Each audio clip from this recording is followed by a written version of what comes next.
Puji nama Tuhan, Shalom Bapak Ibu Saudara, selamat sore, Shalom. Boleh lambaikan tangannya, katakan Shalom. Mari kita sama-sama bangkit berdiri.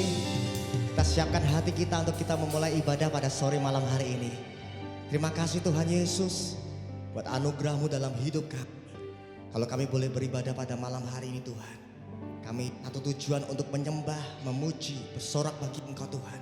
Dan kami percaya ketika kami bersorak bagi Engkau, meninggikan nama Yesus, mujizat terjadi tempat ini ya Tuhan. Yang sakit disembuhkan, yang lemah dikuatkan ya Tuhan. Terima kasih Bapak, di dalam nama Tuhan Yesus. Mari yang siap memuji nama Tuhan, sama-sama katakan amin. Haleluya. Berikan sorak-sorak yang paling meriah bagi Tuhan kita Bapak Ibu Saudara. Sebab Dia Raja di atas segala raja, nama Yesus di atas segalanya, amin.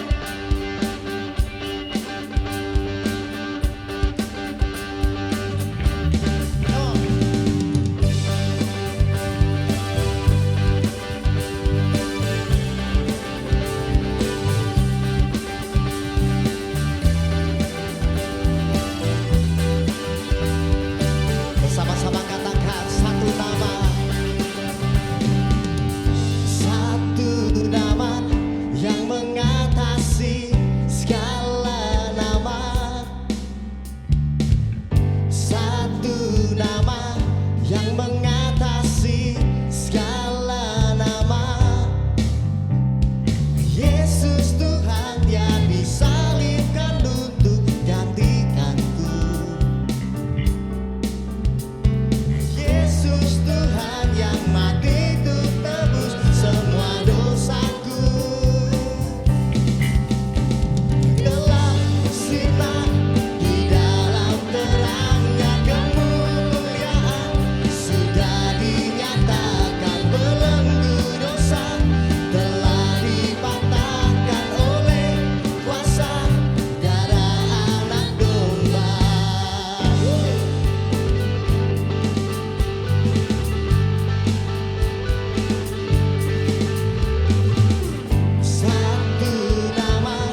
siapkan hati kita Bapak Ibu Saudara. Terima kasih Tuhan Yesus. Seringkali apa yang kami bayangkan tidak sesuai kami harapkan Tuhan. Tapi kami mau tetap percaya bahwa sekali Yesus dalam hidup kami tetap Yesus. Terima kasih Bapa, sebab rancangan-Mu yang indah dalam hidup kami. Engkau penolong kami yang setia Tuhan. Saat ku berjalan, kasih-Mu menerangi langkahku. Tak ku bimbang, karena ku tahu Kau bersamaku. Kau lebih tahu yang terbaik bagiku. Kau lebih sanggup pulihkan hidupku. Ku berserah, ku percaya hanya Yesus penolong yang setia. Mari bersama-sama naikkan pujian ini Bapak Ibu Saudara. Saat ku berjalan, biar kasih yang menerangi setiap langkah kita.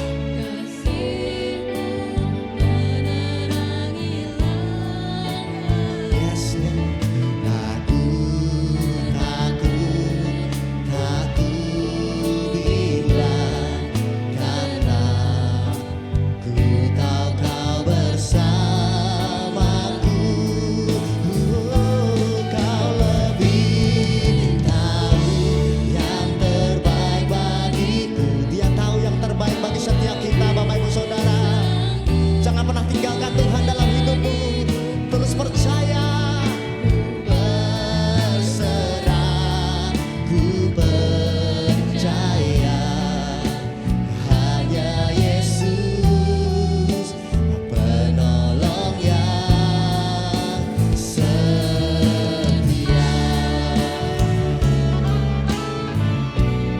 Makasih Tuhan, Engkau yang mengubahkan setiap hidup kami ya Aba.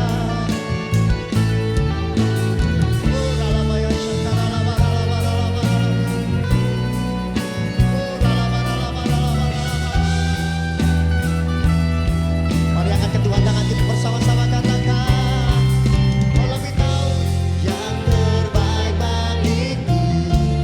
Kau lebih sanggup pulihkan hidupku.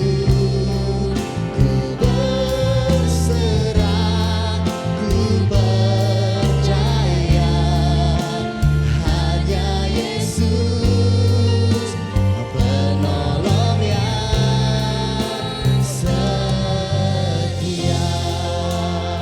Mari angkat kedua tangan kita katakan, Kau lebih tahu yang terbaik bagiku. Biar pujian ini menguatkan setiap kita. Dia tahu yang terbaik bagi setiap hidup kita Bapak Ibu. Ku berserah, ku percaya hanya Yesus penolong yang setia. Mari bersama-sama katakan, Kau lebih tahu yang terbaik bagiku. Hanya Yesus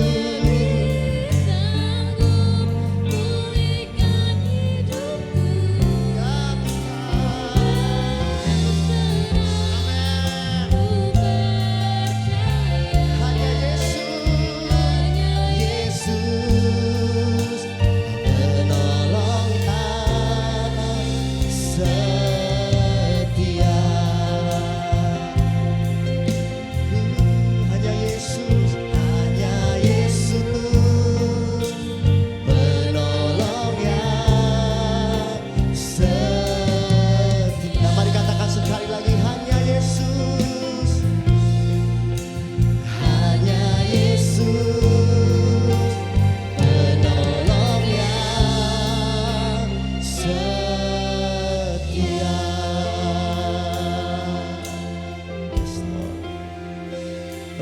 saudara membutuhkan pertolongan Tuhan, mari angkat kedua tanganmu di hadapan Tuhan. Terus sembah Dia Bapak Ibu Saudara. Tuhan mengerti akan isi hatimu. Dia mengerti akan setiap masalah dalam hidup kita Bapak Ibu Saudara. Bagi yang kita terus berserah dan percaya, ada kuasa Tuhan dicurahkan pada malam hari ini Bapak Ibu.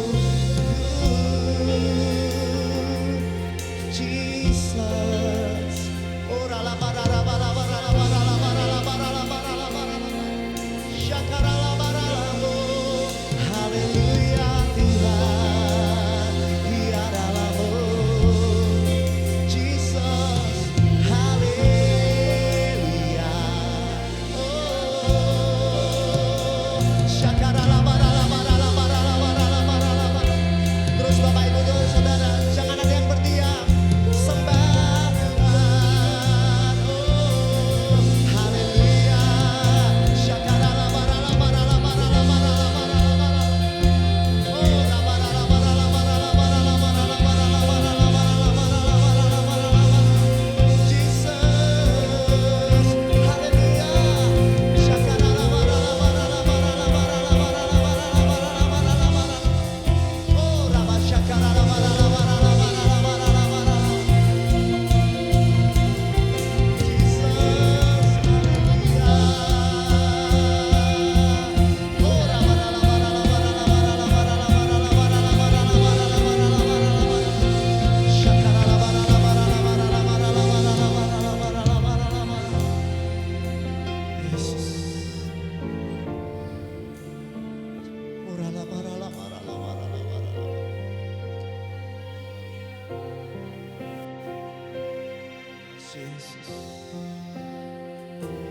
Mari boleh saya mengajak Bapak Ibu Saudara sekali lagi angkat kedua tangan kita Bapak Ibu. Jesus.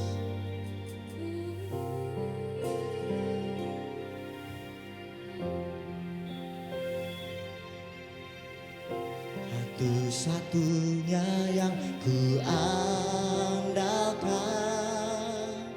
satu-satunya yang ku percaya, Engkau sumber kekuatan, sumber pengharapan, sumber kedamaian. Satu-satunya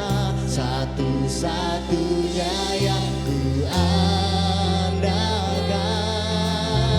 satu-satunya yang ku percaya, Engkau Tuhan memberkati.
Terima kasih Tuhan Yesus.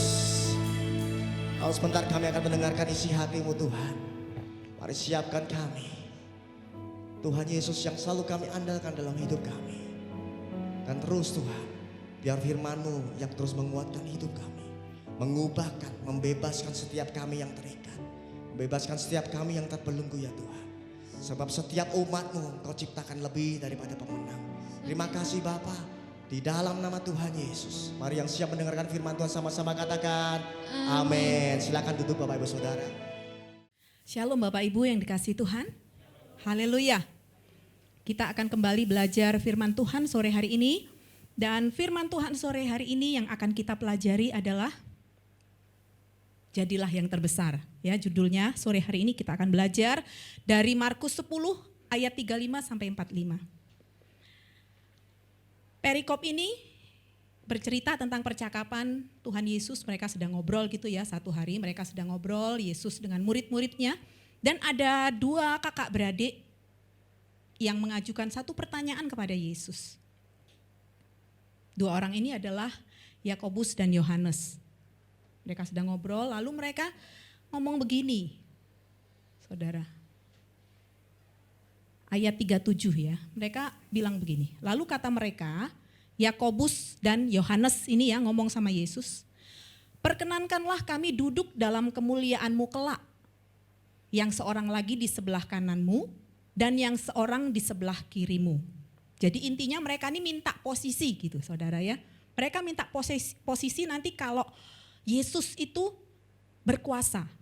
Nah, mengapa mereka minta ini? Mengapa mereka mengajukan permohonan atau permintaan ini? Sisi baiknya adalah mereka itu percaya loh bahwa Yesus ini akan menderita dulu, lalu bangkit dan akan naik berkuasa sebagai raja. Ini perikop ini, cerita ini, ya, ayat ini itu ditulis pada masa Yesus akan mati ya, jadi mendekati kematian Yesus gitu.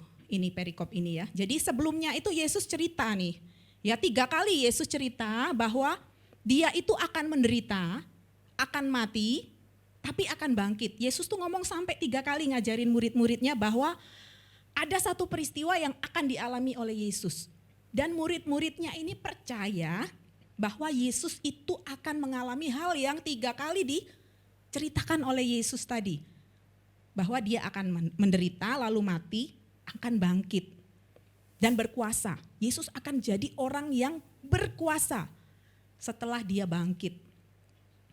Nah, makanya Yakobus dan Yohanes ini mengajukan permintaan ini. Ya, tadi judulnya adalah Jadilah yang terbesar.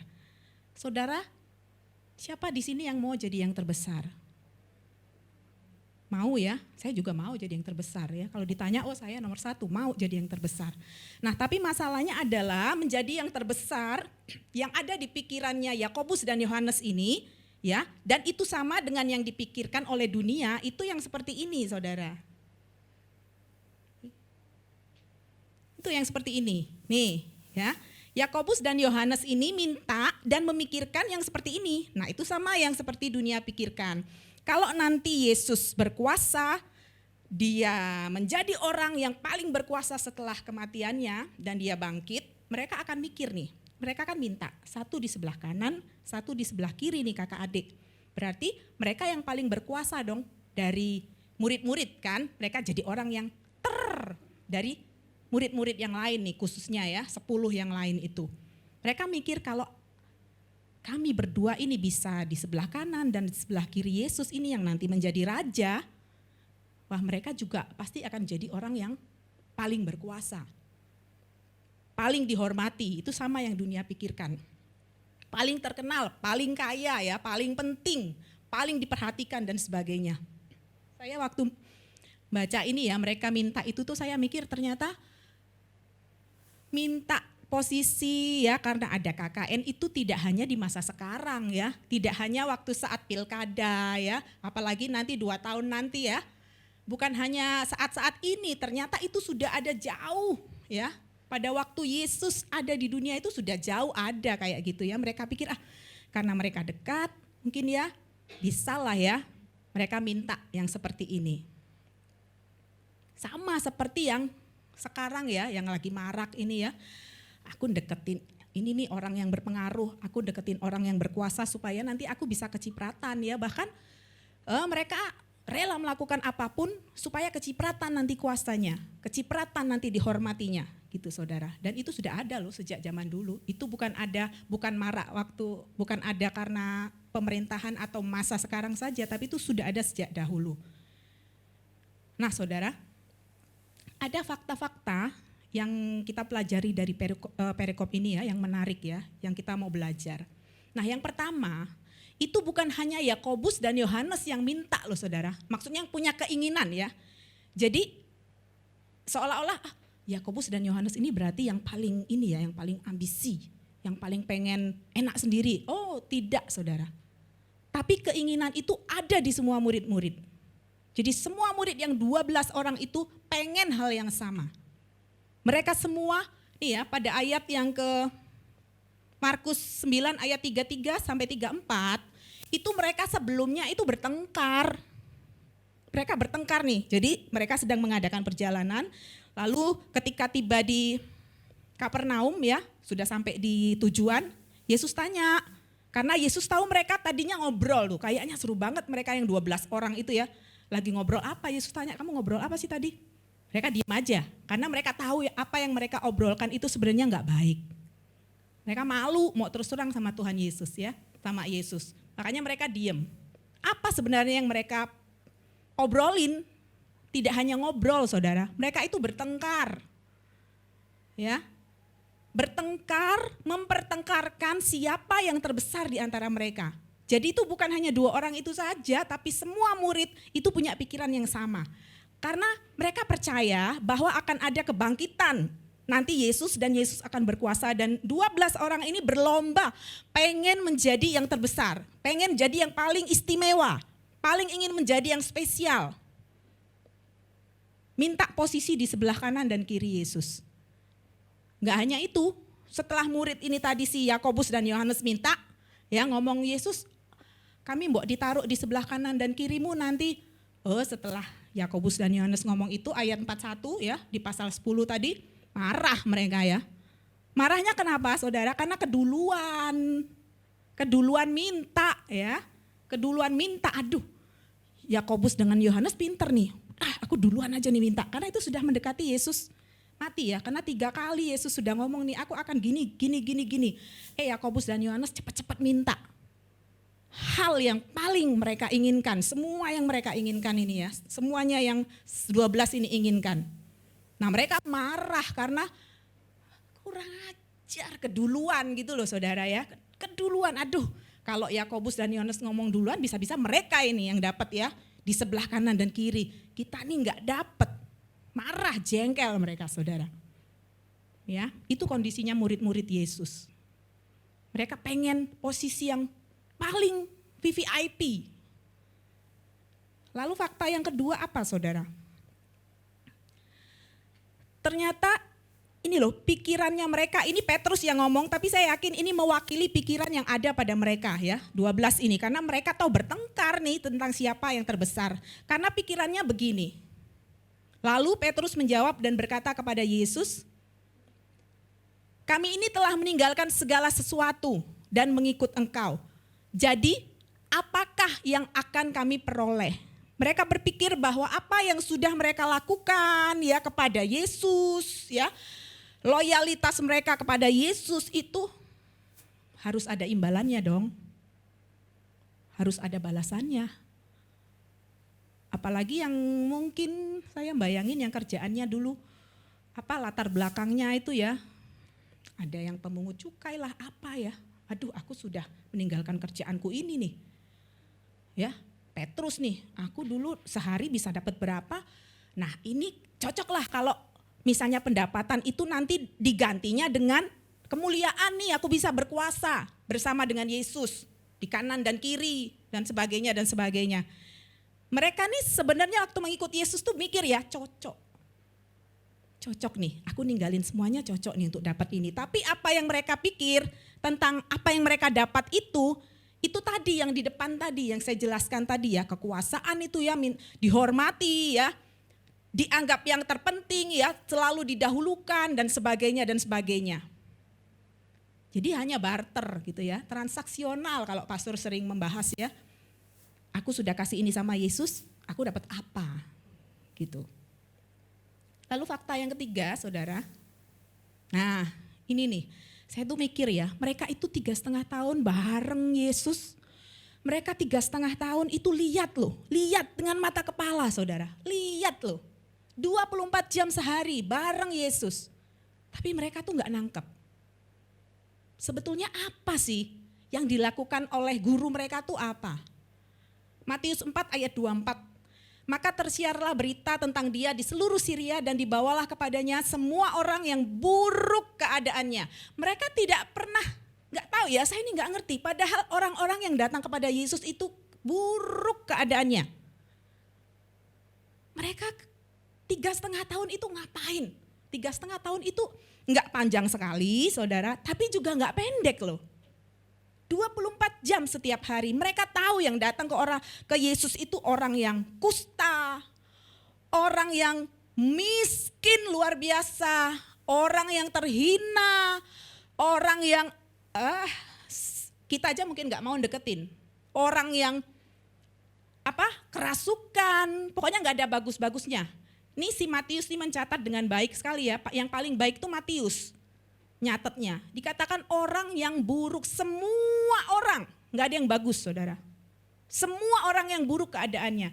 Mereka itu melihat dan gak ngeh loh, gak ngeh, masih berebutan nih aku pengen dapat posisi ini. Aku pengen dapat posisi, mereka gak lihat nih bagaimana cara Yesus melayani, bagaimana cara Yesus sudah mengosongkan haknya ya. Bagaimana cara Yesus melayani dan orang-orang Farisi memfitnah dia ya, mengatakan sesuatu yang buruk tentang Yesus, mereka nggak ngeh. Ini anak-anak murid-muridnya ini saudara. 3,5 tahun, saya tuh bayangin ini mereka tuh belajar apa gitu. Belajarnya cuma masuk di sini tapi nggak sampai ke sini saudara. Mereka sih percaya Yesus akan bangkit, tapi mereka minta hal yang sama sekali mereka tidak bisa ngerti waktu mereka berada bersama-sama dengan Yesus 3,5 tahun. Berikutnya saudara.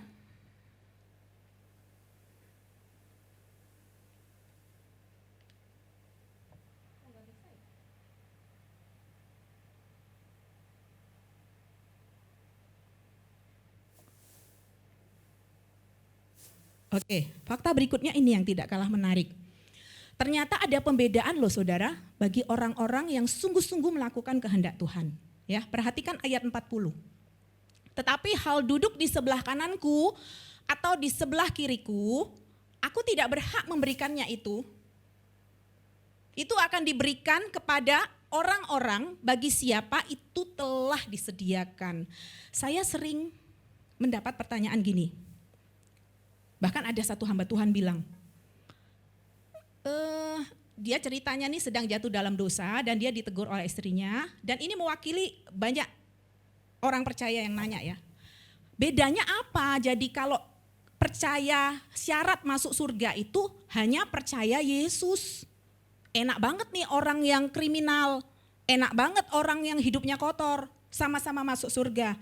Saya yang hidupnya bersih, saya yang hidupnya itu taat, sama dengan dia nanti ngumpul di surga. Ada penjahatnya juga tuh di surga. Saya yang baik ngumpul sama dia, kan gak adil. Istri yang negur suaminya, kamu tuh mbok ya jangan gitu. Loh gak apa-apa, aku kayak gini juga aku masuk surga kok. Aku kan percaya Yesus. Saudara, nih ya, Yesus bilang, hal duduk di sebelah kananku atau di sebelah kiriku, aku tidak berhak memberikannya. Itu akan diberikan kepada orang-orang bagi siapa itu telah disediakan. Ada pembedaan saudara. Ya, siapa yang bisa memberikannya? Hanya Tuhan. Kepada siapa nggak tahu. Saya juga nggak tahu. Saya gembala bersama suami saya, Pastor John. Nggak tahu apakah tempat saya nanti lebih rendah daripada tempatnya Shalom. Saya nggak tahu saudara. Itu hanya Allah yang bisa menentukan. Yesus saja bilang aku nggak tahu. Kamu nggak usah minta itu, kamu tuh nggak ngerti apa yang kamu minta. Kamu nggak tahu kamu ngomong apa. Saudara, apa yang kita lakukan di dunia ini, itu Tuhan perhitungkan. Ada tempat-tempat, ada posisi-posisi, ada kemuliaan-kemuliaan ya, yang saya juga nggak tahu, saya belum pernah ke sana ya, tapi ada pembedaan. Dan itu sudah ditentukan oleh Allah. Jadi kalau saudara tanya, enak banget dong dia jahat tante. Aku kayak gini ke gereja, begini setiap minggu kasih perpuluhan, aku nggak pernah berbuat jahat, nanti aku ngumpulnya di sana. Dan itu orang percaya banyak yang mempertanyakan hal itu, nih Allah tidak adil. No, Allah itu sangat adil. Ada tempat-tempat, ada pembedaan bagi orang percaya yang hidupnya sungguh-sungguh dan yang tidak sungguh-sungguh. Ada pembedaan yang diberikan oleh Tuhan. Dan tidak ada seorang pun yang berhak mempertanyakan itu, termasuk si Yakobus dan Yohanes. Sekalipun dia bersama-sama dengan Yesus 3,5 tahun ini ya. Setiap hari makan bareng ya. Kalau mandi ya tempatnya bareng ya, berdoa bareng mungkin. Tapi mereka juga gak bisa minta itu. Hanya saya dan Tuhan yang tahu. Nanti ya, nanti. Dan itu penilaiannya kapan ya? Waktu kita hidup di dunia ini, saudara. Ya. Nah, apa yang Yesus pikirkan, ya, yang Yesus pikirkan itu nggak sama dengan yang tadi dunia pikirkan, saudara ya.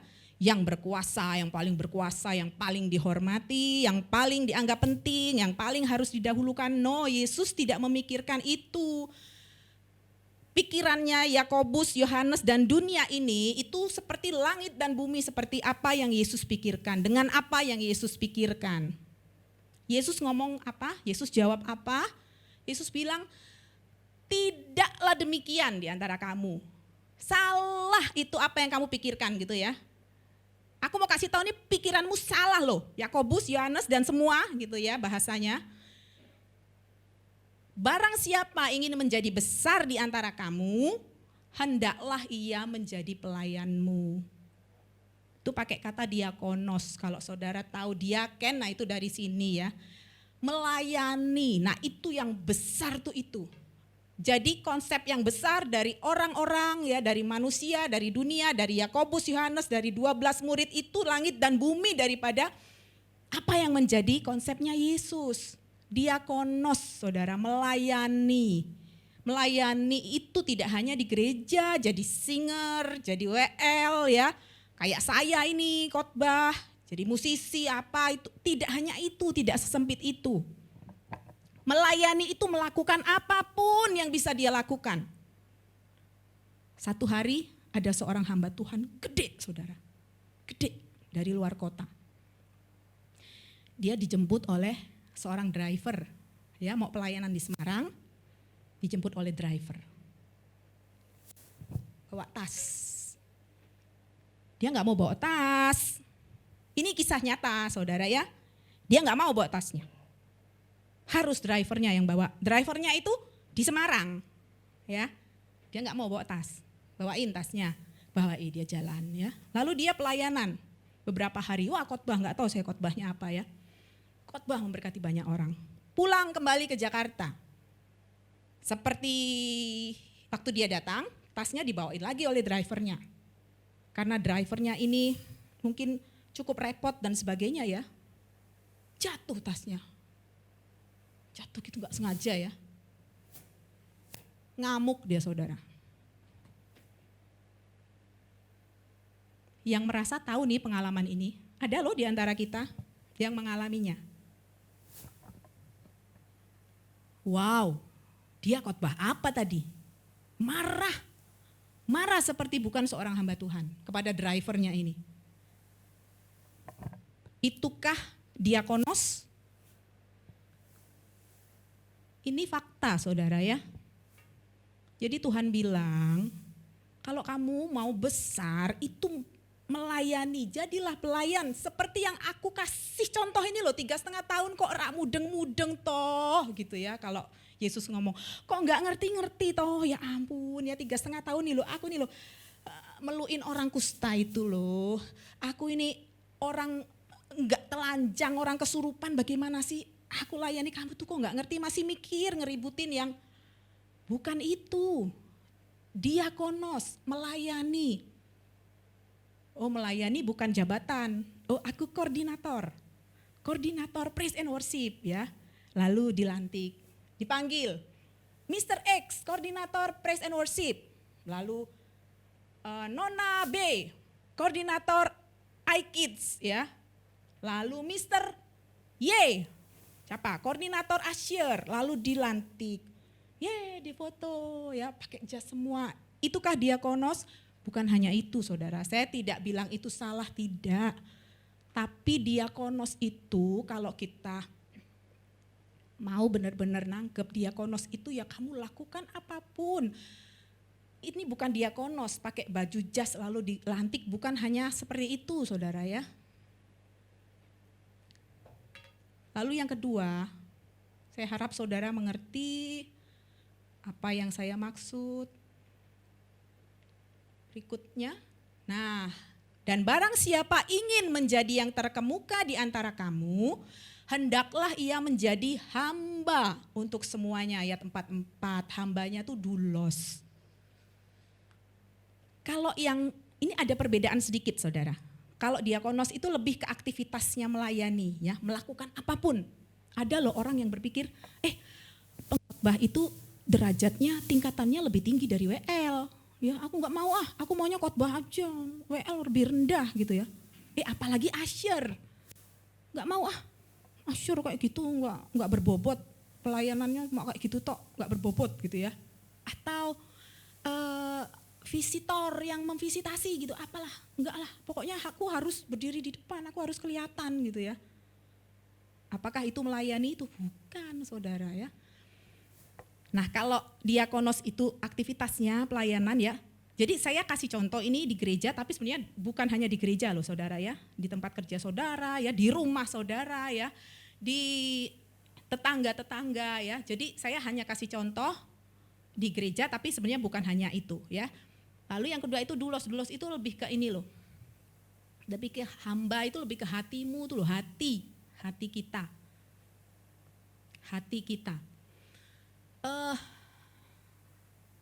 2 minggu lalu ya, ada seorang saksian. Jadi dia ini anak muda, cewek ya, masih muda, masih single ya, masih muda belia. Jadi dia cerita, dia anaknya cerdas ya, dia ngobrol langsung dengan saya, anaknya cerdas, berbakat dan hatinya tuh polos gitu ya. Dia cerita, jadi dia bergabung pelayanan di satu gereja dan entah kenapa, tidak tahu mengapa dia itu langsung direkrut oleh gembalanya menjadi tim hospitality gitu. Jadi dia yang ngurusin tamu gitu ya, yang ngatur lah, yang mengatur semuanya kalau ada tamu datang. Nah saudara, dia itu baru masuk. Sebetulnya seharusnya orang yang mau tergabung di pelayanan itu dia harus ikuti tahap gitu. Di antaranya adalah belajar tentang sejarah gereja tersebut. Dia harus paham, harus menguasai sejarahnya gereja ini. Nah dia itu diangkat itu langsung naik gitu ya. Apa yang terjadi? Orang-orang yang ada di divisinya itu jengkel dan gak suka sama dia. Loh kok dia gak melalui tahap ini. Dia bilang ya aku gak tahu. Tapi itu yang terjadi. Saya mau kasih contoh ekstrim aja nih di gereja ya. Karena gereja ini kan kumpulan manusia, bukan kumpulan malaikat. Itu terjadi saudara. Dan dia gak tahu. Dan gembalanya sayang sekali sama dia. Waktu saya ngomong sama dia, di hati saya nih, pantas pendetanya begitu sama dia. Karena dia baik banget anaknya. Polos gitu ya, dia sharing, masih muda saudara, masih 23-an tahun. Dia bilang itu yang saya hadapi. Satu ketika juga ada acara di satu gereja, ini kisah nyata semua ya saudara ya, ini bukan dongeng dan ini terjadi. Di satu gereja ada acara nih, gereja itu gereja besar sedang ada acara. Lalu dibuatlah di kursi-kursi ini untuk aktivis-aktivis atau untuk pelayan-pelayan ya, pengurus ya, untuk pengurus itu di belakang kursi itu ditempelin tuh namanya tuh ya. Misalnya Bapak Rudi dan Ibu Ratna di sini ya sebagai majelis 1. Lalu di sini ada lagi Bapak Dito dan Ibu Indah, majelis 2, ini pengurus bla bla bla bla. Satu orang ibu datang ke saya. Marah dia. Kok namaku nggak ada? Padahal suamiku kan orang yang berpengaruh, pokoknya dia merasa harusnya layak gitu. Ada di situ. Suamiku kan pengurus, kok tidak ada? Dan dia hari itu ibadah dengan BT, saudara ya. Dengan BT. Saya bilang, saya kalau dikasih kursi di situ pengennya di sana, karena di sana ada kakak saya. Saya bilang saya harus menemani kakak saya. Kamu bilang aja toh, minta ditulisin tuh namamu atau kamu nulis sendiri namamu di situ, ya kan? Itu saudara. Jadi Yesus tuh mau ngomong, hey bukan itu, bukan ini yang kamu supaya terlihat begini-begini ya, apalagi kalau satu acara ada, nah orang-orang yang penting itu kalau bisa kursinya dibuatlah kursi kerajaan gitu ya saudara ya. Supaya kelihatan ini yang raja, ini yang pengawal gitu saudara. Oh Yesus tuh gak gitu saudara. Aduh saya tuh bayangin ini tuh gak tahan saya. Gak tahan. Saya aja belum tentu mau loh deketin orang kusta, menjijikkan. Saya aja belum tentu mau sentuh mereka. Yesus sudah kasih contoh. Kamu tuh gak ngerti ya, 3,5 tahun bersama dengan aku tuh gak ngerti. Saya tuh nangis saudara. Ini 12 orang, ini VVIP-nya Yesus loh. Orang yang tahu tuh bagaimana tuh Yesus. Bahkan mereka marah, ada anak-anak kecil datang, ribut weh, ribut. Nggak ngerti mereka. Ada orang teriak, Yesus, Yesus, ribut. Kamu tuh ribut, ganggu Yesus, ganggu guru gitu ya. Pantes, karena mereka enggak ngerti. Apa itu menjadi diakonos, apa itu menjadi dulos. Ada sih orang yang mau diakonosnya, ada ya. Aku mau.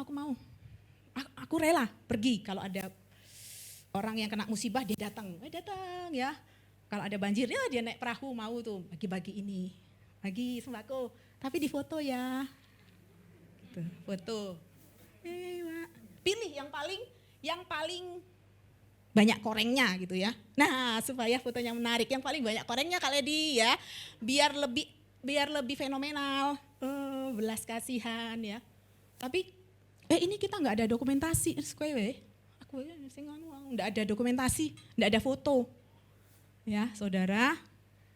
Saya rindu kita semua jemaat Living Water semuanya adalah diakonos dan dulosnya Yesus.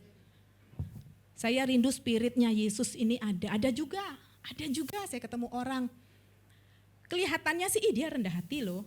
Dia rendah hati, tapi ceritanya itu kebaikan pada ini, kebaikan pada itu, kebaikan pada ini, kebaikan pada itu yo. Saya bingung loh, ini sebenarnya nih mau pamer atau mau ini rendah hati beneran atau mau pamer? Saya bingung juga, saudara. Gampang-gampang susah. Karena ini kuncinya. Gampang-gampang susah saya bilang. Karena kuncinya ini, Namun aku hidup, Galatia 2 ayat 20a, tetapi bukan lagi aku sendiri yang hidup, melainkan Kristus yang hidup di dalam aku. Maksudnya apa? Nih yang firman Allah yang hidup ini lebih jelas ya. Lebih jelas, lebih bagus. Bukan lebih bagus sih, lebih jelas ya. Dia bilang begini, terjemahan firman Allah yang hidup. Saya sudah disalibkan bersama dengan Kristus. Dan yang hidup bukan lagi saya, melainkan Kristus yang hidup di dalam saya. Saya tuh sudah disalibkan. Apanya yang disalibkan saudara? Ego saya itu loh sudah gak ada. Kalau Yesus yang hidup di dalam saya tidak akan lagi bisa tersinggung. Bisa gak saudara? Bisa. Kalau Yesus yang hidup di dalam saya. Tapi kalau saya yang hidup ego saya, sedikit saja orang lain bilang, kamu gak bisa gitu, jelek itu. Deng. Naik ke ubun-ubun, tersinggung saudara. Ini gampang-gampang susah.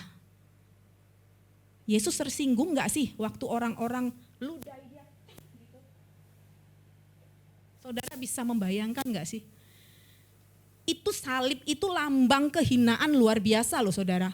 Itu bukan untuk ini ya, bagus ya orang Kristen sekarang salib ya, kayak cantik gitu ya, apalagi kalau dikasih bunga.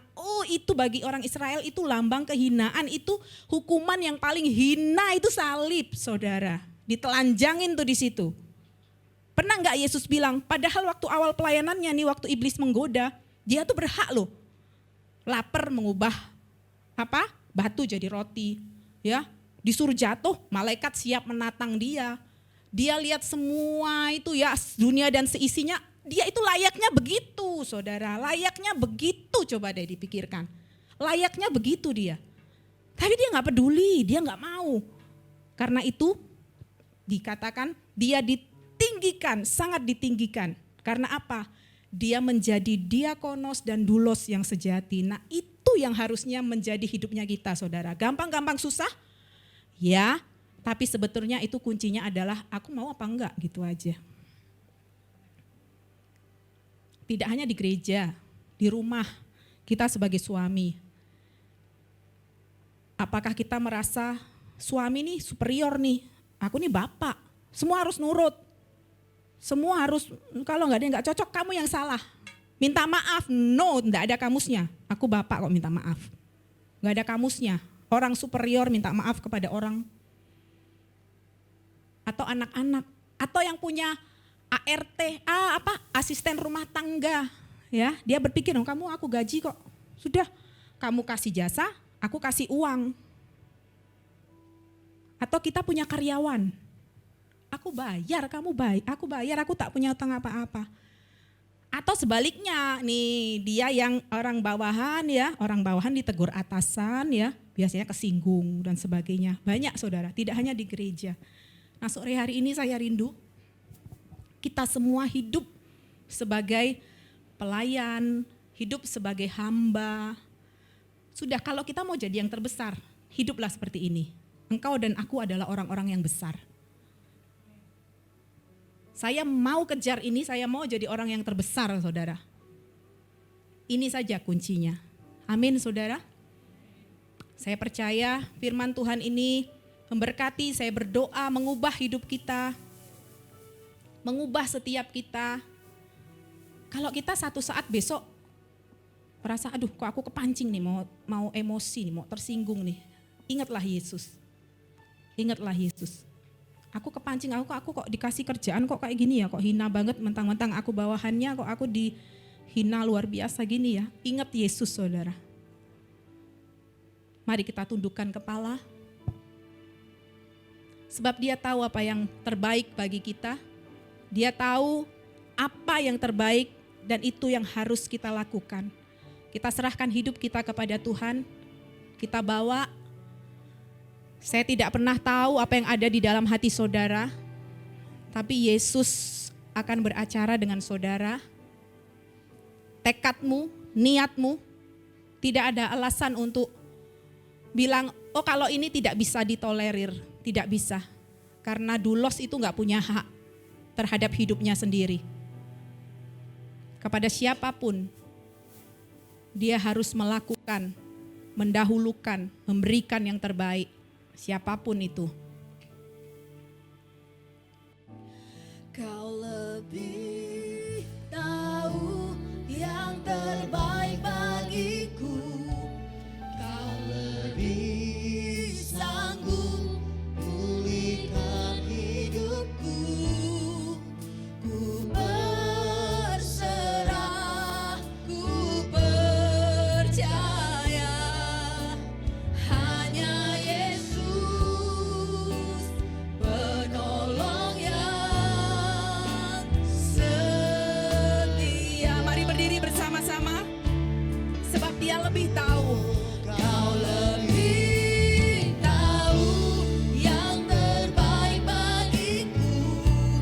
Kau lebih sanggup pulihkan hidupku. Ku percaya, hanya Yesus penolong yang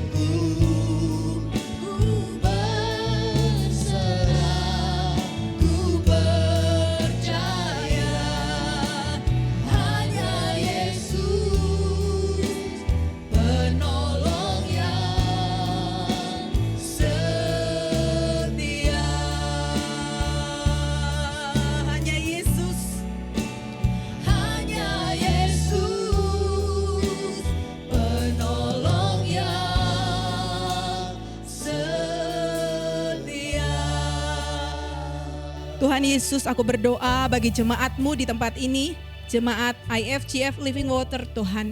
Biarlah spirit itu hidup di dalam setiap kami Tuhan, tidak ada yang tertinggal. Kami menjadi pelayan, kami menjadi hamba yang hidup hanya untuk Tuhan. Kami sungguh-sungguh meneladani apa yang Tuhan lakukan Tuhan, yang sudah Tuhan berikan contoh kepada kami. Terima kasih Tuhan Yesus.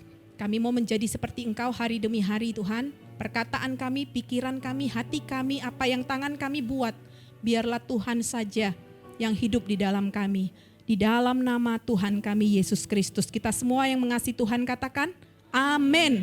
Mari jemaat yang dikasihi Tuhan, angkat tanganmu. Tanda tindakan profetik kita berserah kepada Tuhan. Ini hidup kami Tuhan. Ini hidup kami anak-anak-Mu Tuhan.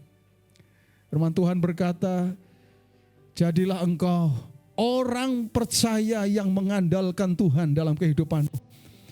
Karena Tuhan akan membuat engkau seperti pohon yang ditanam di tepi aliran air. Engkau tidak pernah takut tahun-tahun kering. Karena apapun yang diperbuat oleh tanganmu, Tuhan akan buat berhasil. Engkau akan terus naik dan tidak turun. Jadi kepala dan bukan jadi ekor. Dibukakannya tingkap di langit seperti janji Tuhan. Curahkannya berkat bagi setiap engkau. Tuhan tidak pernah kekurangan cara untuk memberkati engkau. 1001 macam cara Tuhan bisa lakukan untuk hidupmu. Apa yang dicari oleh bangsa-bangsa, Bapamu yang di sorga tahu bahwa engkau juga memerlukan semuanya itu. Tetapi firman Tuhan katakan, carilah dahulu kerajaan Allah dan kebenarannya. Maka semuanya itu akan ditambahkan kepadamu. Terjadilah seperti apa yang firman Tuhan katakan. Hanya bagimu segala hormat pujian, kemuliaan, dahulu, sekarang, sampai selama-lamanya. Jemaat yang dikasihi Tuhan, pulanglah ke rumahmu masing-masing. Dengan damai sejahtera, dengan membawa berkat dari Tuhan. Damai sejahtera dari Tuhan melingkupi engkau. Firman Tuhan berkata, Tuhan memberkati engkau dan melindungi engkau. Tuhan menyinari engkau dengan wajahnya dan memberi engkau kasih karunia. Tuhan menghadapkan wajahnya kepadamu dan memberi engkau damai sejahtera. Roh Kudus menyertai engkau mulai sekarang ini sampai selama-lamanya. Orang percaya yang mau menjadi pelayan, katakan bersama, amin. Haleluya, Tuhan Yesus memberkati.